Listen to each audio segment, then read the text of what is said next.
The only person there who knew where Mike and Lilana were was Penelope, the waitress, who was among the people who psychically transported them to the realm where Beetlejuice 2 takes place.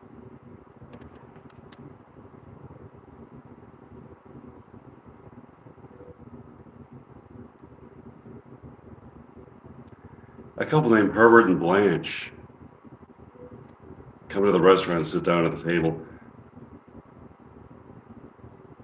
Where's Mike and Lilana? They're always here on Tuesday mornings. Herbert. Yes. What is it, Blanche? I have a theory, Herbert. A theory. About what, Blanche? A theory about the murder. Is Penelope around? No, she won't hear us, Blanche. My theory is that Penelope committed the murder. Come on, Penelope the waitress. She's trying to solve the murders. I happen to know that she has psychic powers. And believe that perhaps she teleported Mike and Lilana to the realm where Beetlejuice 2 takes place. That's ridiculous. Why would you do that, Blanche? Because they suspect that she is the murderer.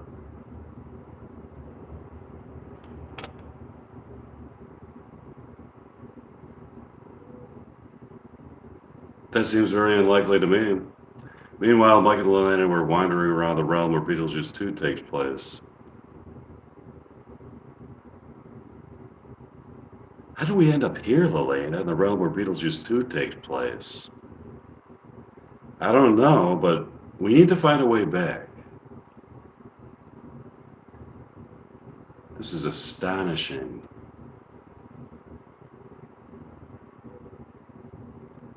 I just saw something astounding happen. What? For a moment, some kind of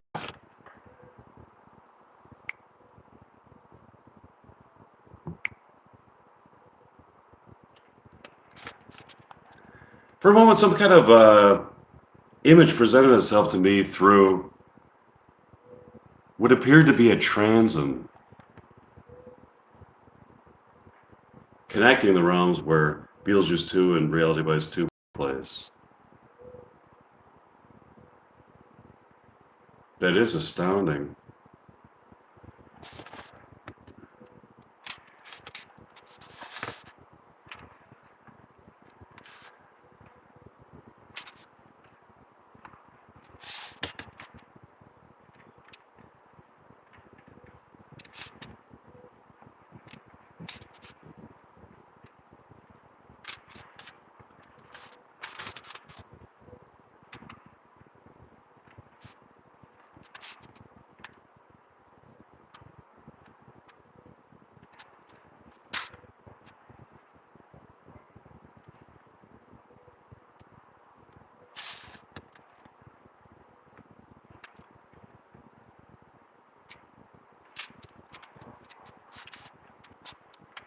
What's even more astounding is that I think I saw, for a moment, Penelope the waitress peering into our realm.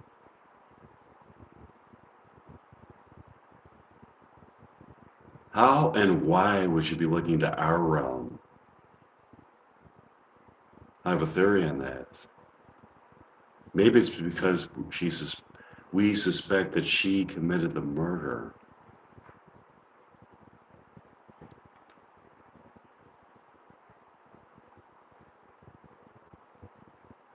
I remain skeptical. Penelope is trying to solve the murder. All of a sudden, Mike and Lena saw another image flash before their eyes. It was a hideous beast covered with hair with sinister eyes. They thought they heard him say, "We're coming to get you." All of a sudden, Mike and Lelena were instantly teleported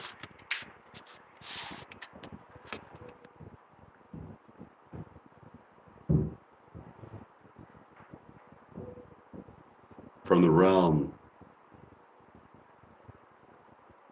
where Beetlejuice 2 takes place, to the realm where Reality Bites 2 takes place.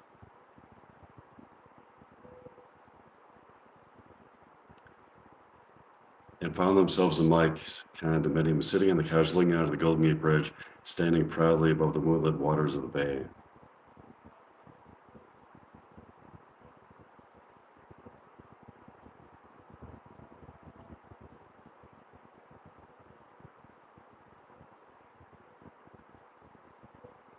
How do we get back here? We'll find out.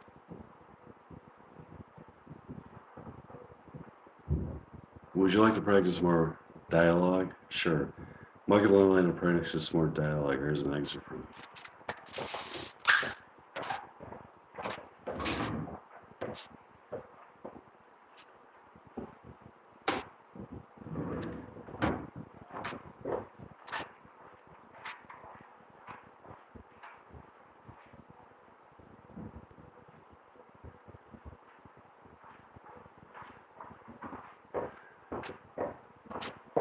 Okay, now I'm going to perform some William Shakespeare dialogue. This is Romeo and Juliet.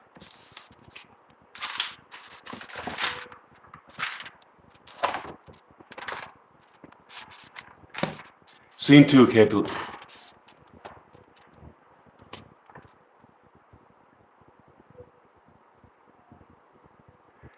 Scene 2, Capulet's Orchard. Enter Romeo. He jests the scars that never felt the wounds. Enter Juliet above the window. But soft, white light through yonder window breaks. Is the east and Juliet is the sun. Arise, fair sun, and kill the envious moon, who's already sick and pale with grief, that thou her maid art more fair than she. Be not her maid, since she is envious. Her vestal livery is but sick and green, and none but fools do wear it. Cast it off, it is my lady, it is my love, all that she knew she were. She speaks as she says nothing, her eye discourses. I will answer it. I am too bold, too the fair of the stars, and all heaven having some business there, do entreat her eyes till they twinkle their spheres. What if her eyes were there? They at her head, the brightness of her cheek would shame those stars, as daylight doth a lamp. Would through the airy region stream so bright that birds would sing and think it were not night. See how she leans her cheek upon her hand? Oh, that it were a glove upon that hand, that I might touch that cheek. She speaks. Oh, speak again, bright angel, for thou art as glorious to this night, being over my head, as is a winged messenger of heaven unto the white upturned wondering eyes of mortals that fall back to gaze on him. When he bestrides the lazy pacing clouds and sails upon the bosom of the air.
This letter doth make good the friar's words, the course of his love, the tidings of her death.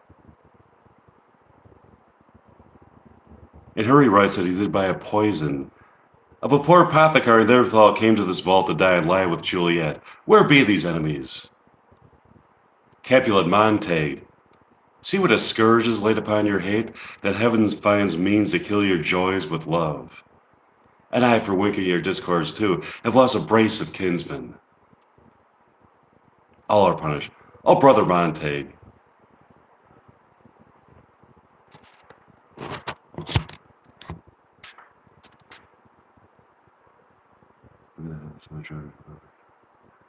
A gloomy peace this morning with it brings.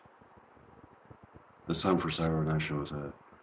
Johansson have more time to these sad things. Some shall be part of this information. For never was a story more of woe than this of Juliet and Earl.